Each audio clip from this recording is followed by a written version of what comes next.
Livjaka është e jona. Livjaka është e jona. Livjaka është e jona. Livjaka është e jona. Livjaka është e jona. Protesta e banorëve të Bashkisë së Divjakës për kundërshtimin e reformës territoriale shënoi ditën e 15 të saj.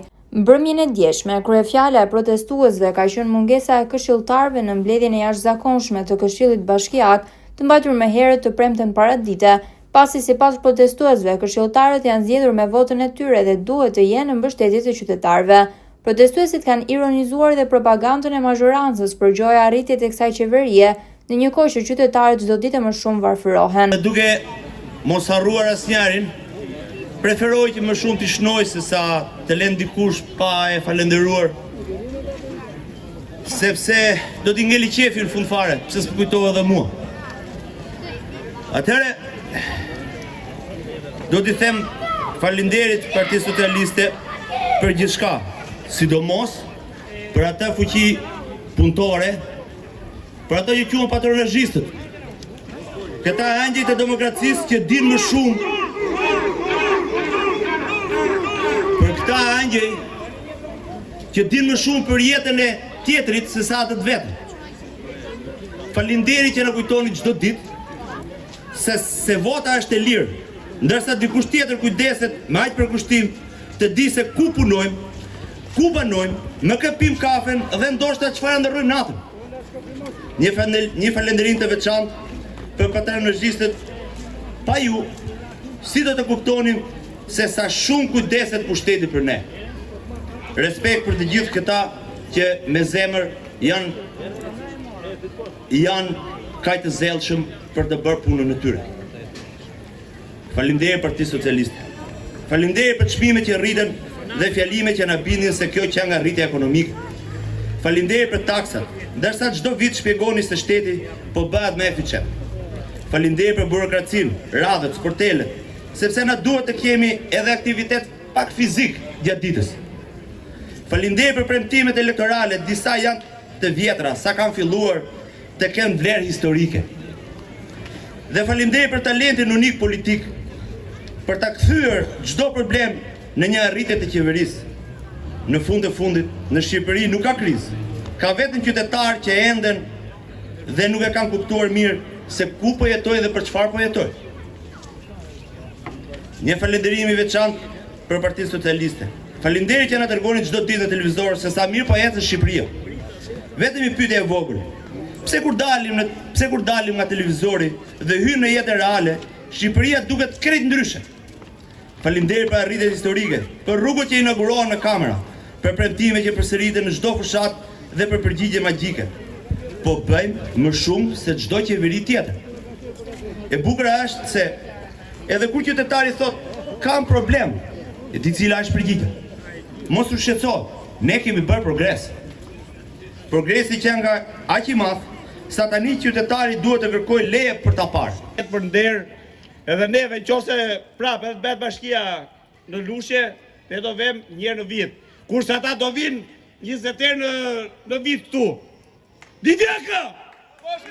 Divjaka! Divjaka! Adhazi për qëllimin e reformës territoriale. Është bërë re në një mungesë e këshilltarëve. Ato do të ishin të gjithë aty, sepse ka qenë 12 jashtëzakonshme të dy rastet.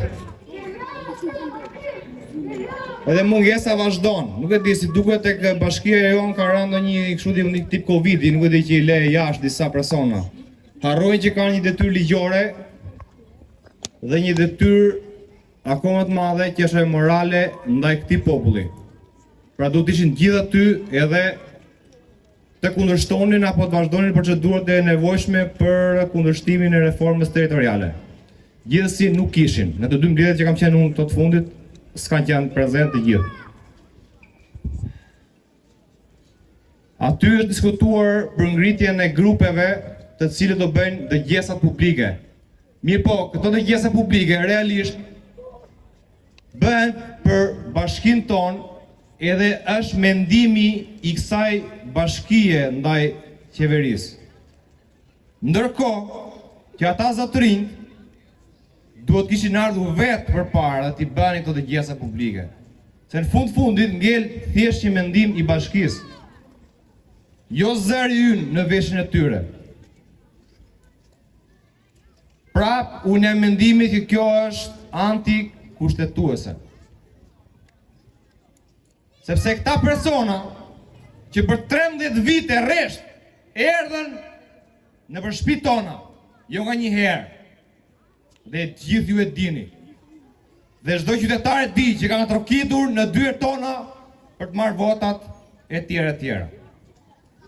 Një herë të vetme që ligjërisht duhet ta bënin, nuk e bën.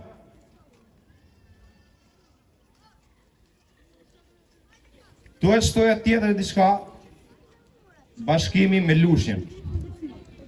Ne kemi parë, sepse çdo bashki ka problematikat e veta në gjithë Republikën e Shqipërisë. Gjithashtu dhe Lushnja dhe ne. Si mundet që dy bashki me probleme, se ku mbledh dy të mira, 1+1 del 2 të mira, dalin 2 gjëra të mira. Dhe hajde po bashkohemi. Po ku kemi 2 probleme, një këtej dhe një matan, nuk dalim me 1+1 2 probleme, po shkojnë 3, 4, 5 e me radhë. Pra këtë du në bëjnë ata. Pra kjo gjë, kjo reformë është politike, nuk ka lidhje fare me krijimin e një harte apo e dobishme për ne. Divjaka bashki!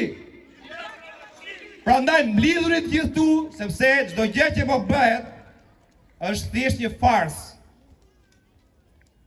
Po su mlodhëm sot, nesër është vonë. Divjaka bashki! Protesta e 15 e banorëve të Divjakës u mbyll me marshimin në rrugët e qytetit, ku nuk munguan thirrjet Divjaka Bashki e për t'u bashkuar më shumë qytetarë nesër në protestën e radhës.